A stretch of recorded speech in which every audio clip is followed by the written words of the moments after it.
खेती के नए तरीके अपना रहे किसान। हरियाणा प्रदेश कृषि प्रधान प्रदेश है। प्रदेश के ग्रामीण क्षेत्र में मुख्य रूप से लोग खेती बाड़ी पर ही निर्भर हैं।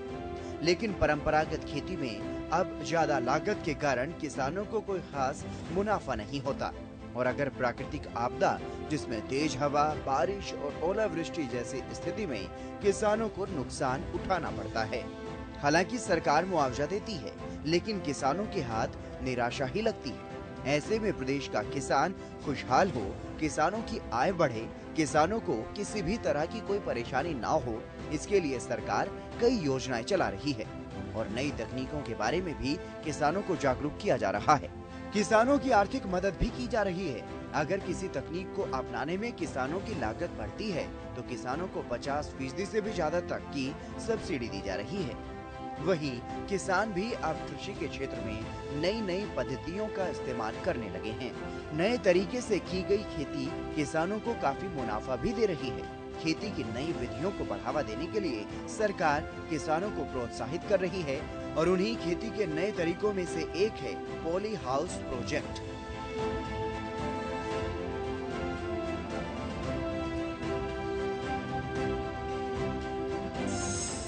पॉली हाउस खेती से मोटा मुनाफा। अधिकतम किसान केवल खुले मैदान में ही खेती करने के बारे में जानते हैं। पॉली हाउस या ग्रीन हाउस जैसे प्रोटेक्टेड एनवायरनमेंट में खेती करने के बारे में कम ही लोग जानते हैं। Poly house micron polythene sheet से ढका एक फ्रेम स्ट्रक्चर होता है। इसमें सब्जियों, फूलों, सजावटी पौधे, विदेशी फलों की खेती की जाती है। हालांकि ये प्रोजेक्ट लगाना काफी महंगा पड़ता है, लेकिन अच्छी बात यह है कि सरकार पॉली हाउस खेती को बढ़ावा देने के लिए किसानों की मदद करती है।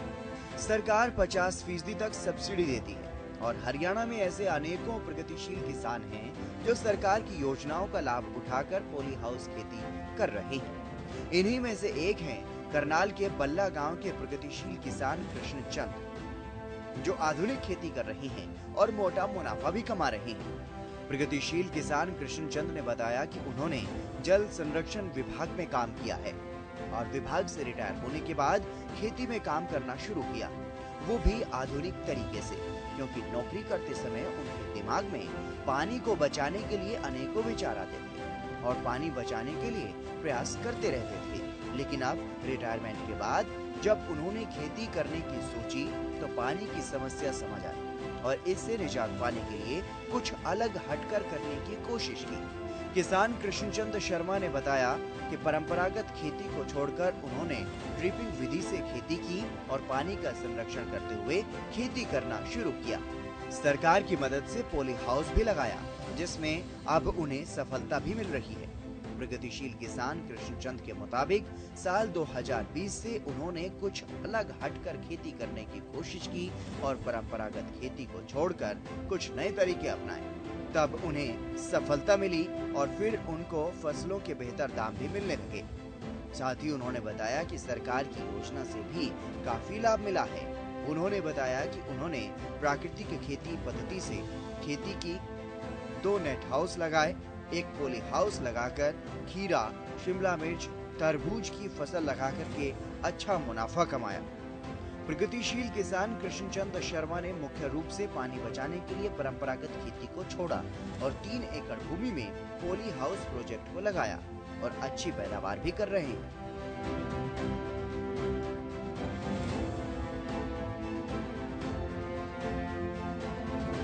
कृष्णचंद शर्मा मेरा नाम है और मेरा गांव बला है। और वैसे तो हमारा खेती करने का पैतृक काम है, हमारे माता पिता जी खेती करते थे और हम भी सर्विस में आने के बाद ही हमने जो ना खेती को संभाल के रखा है और स्वयं ही खेती करते रहे। लेकिन जब परंपरागत खेती कर रहे थे तो देखा कि हमें जो ना जीरी में और गेहूं में काफ़ी पानी खर्च होता है और मेरा जो विभाग था जन स्वास्थ्य अभियांत्रिकी विभाग, जिसमें हम पानी पिलाने का काम लोगों को कर रहे थे, तो उस टाइम भी हमने ये दिमाग में थी कि भाई पानी को कैसे ज़्यादा से ज़्यादा बचा सकते हैं। तो पानी बचाने के आईडी को लेकर फिर हमने ये इसके ऊपर सर्च किया खेत पे, क्योंकि रिटायरमेंट होने के बाद आखिरकार कोई ना कोई काम करना है तो क्यों ना अपना ही काम करें, लोगों को रोज़गार भी इससे मिले। और पानी का पानी बचे, इस उद्देश्य को लेकर हमने जो है ना ये इस प्रकार की खेती शुरू की है। तो हमने लगभग 2.25 एकड़ में नेट हाउस और 1.25 एकड़ में पॉली हाउस, यानी कि 3 एकड़ में हमने ये लगाया हुआ है। और 3 एकड़ में जो है ना लगभग हम जो इस समय जो है ना ठीक ठाक बढ़िया पैदावार कर रहे हैं। प्रगतिशील किसान कृष्णचंद ने पॉली हाउस खेती के बारे में बात करते हुए बताया कि वो मुख्य रूप से खीरे की खेती करते हैं, लेकिन इसके अलावा पॉली हाउस में बेलनुमा पौधों वाली ज्यादातर फसलें उगाई जा सकती हैं। किसान कृष्णचंद का कहना है कि पिछले दिनों उन्होंने इसमें कलर कैप्सिकम की खेती भी की, काफी अच्छा उत्पादन हुआ। उन्होंने बताया कि इससे पानी की बचत भी होती है, अच्छी पैदावार भी हो जाती है और साथ ही अन्य लोगों को रोजगार भी मिल जाता है।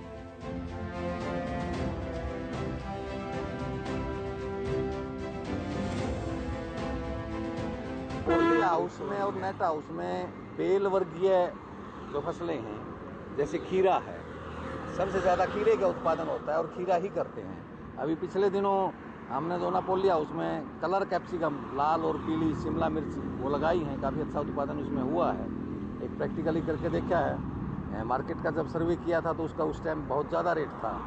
अगर उस हिसाब से रेट मिलता तो बहुत ज़्यादा प्रॉफिट हो सकता था, लेकिन इस बार रेट कम रहा है काफ़ी। और ये जो इस बार हमने किया है, मतलब हम इसमें काफ़ी मात्रा में पानी की बचत करते हैं और बढ़िया खेती होती है और कम से कम भी 15 लोगों को परमानेंट रोजगार भी उसमें मिला हुआ है। 15 लोगों को। खीरा हो गया, कलर कैप्सिकम हो गया। अब ओपन में जो हम करते हैं, ओपन भी उसके साथ साथ कर रहे हैं। 4 एकड़ फसल जो ना हम ओपन भी करते हैं। तो उस ओपन में हम जो ना तरबूज अभी लगाया था, अभी जो हम लगाएंगे घिया लगाएंगे, करेला लगाएंगे बांस के ऊपर, और शिमला मिर्च और गोभी एडवांस लगाते हैं ताकि उसका रेट मिले।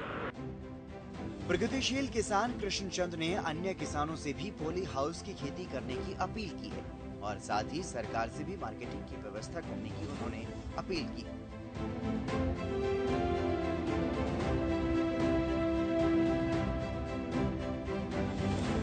और किसानों के लिए भी यही कहना चाहेंगे कि जो खेती कर रहे हैं, जो ये पॉली हाउस नेट हाउस का जो काम है, वैसे तो ये सरकार के लेवल पे है, क्योंकि किसान अपने दम पे ये पॉली हाउस नेट हाउस नहीं लगा सकता। सरकार की ओर से जो सब्सिडी दी जाती है, इसकी ग्रांट बढ़ाई जाने की ज़रूरत है, इसमें बजट बढ़ाने की ज़रूरत है। क्योंकि जब किसान अप्लाई करता है तो समय पर उसका जो ना सैंक्शन नहीं हो पाता, बजट की शॉर्टेज रहती है। और कुछ और सब्सिडी इसमें दिए जाने की ज़रूरत है सरकार को, क्योंकि पहले इसमें 65% सब्सिडी मिलती थी, आज भी 65% सब्सिडी है, पर पहली जो फसल है, पहली फसल में जो सब्सिडी मिलती थी पहली फसल लगाने पर, वो अब नहीं सरकार दे रही है, वो सरकार ने बंद कर दी है। और 65% सब्सिडी की बजाय सरकार ने 50% सब्सिडी भी कर दी है। हमारी मांग है कि इस सब्सिडी को और बढ़ाया जाए। और जो मार्केटिंग है, विशेष तौर से सब्जी तो हम पैदा कर देते हैं, काफ़ी मात्रा में सब्जी पैदा करते हैं, परंतु मार्केटिंग के लिए सरकार ने कोई विशेष ध्यान नहीं दिया इस ओर, तो इस ओर ध्यान देने की विशेष जरूरत है। अभी खीरा उगाया हुआ है? हाँ, अभी खीरा उगाया हुआ है। अगली बार फिर खीरा उगाएंगे, क्योंकि इसमें जो सबसे ज़्यादा है खीरा ही उगेगा। बार ओपन में हम चेंज कर देते हैं, यही इसमें लगातार जो है हम कर रहे हैं ज़्यादा से। पॉली हाउस की खेती करने के लिए किसान को शुरुआत में थोड़ी मेहनत करनी पड़ती है, लेकिन इसके कई फायदे हैं, क्योंकि मौसम में अचानक होने वाले बदलाव से किसानों को काफी नुकसान हो जाता है। कई बार पूरी तरह से तैयार फसल भी तबाह हो जाती है, तो कई बार उत्पादकता प्रभावित होती है। इससे बचने के लिए अब अनेकों प्रगतिशील और सक्षम किसान पॉली हाउस में खेती कर रहे हैं और साथ ही परंपरागत खेती छोड़कर बागवानी की फसलों को अपना रहे हैं, जिसमें किसानों को काफी फायदा हो रहा है। हालांकि पॉली हाउस की खेती करने में लागत बहुत ज्यादा आती है, लेकिन पॉली हाउस खेती को क्योंकि सरकार बढ़ावा देना चाहती है और इसीलिए सरकार की तरफ से किसानों को सब्सिडी दी जा रही है। पॉली हाउस या ग्रीन हाउस में खेती करने के कई फायदे हैं। एक तो प्राकृतिक आपदाओं, बारिश, अधिक तापमान और पाला जैसी समस्याओं से निजात मिलती है। वहीं इसमें तापमान को नियंत्रित कर साल भर उत्पादन किया जा सकता है और इसमें उच्च गुणवत्ता वाले फल, फूल और सब्जियों का उत्पादन किया जा सकता है। ऐसे में किसानों को सामान्य फसलों से कई गुना अधिक कीमत मिलती है और किसानों की आय में इस तरह से खेती करने से काफी इजाफा होता है।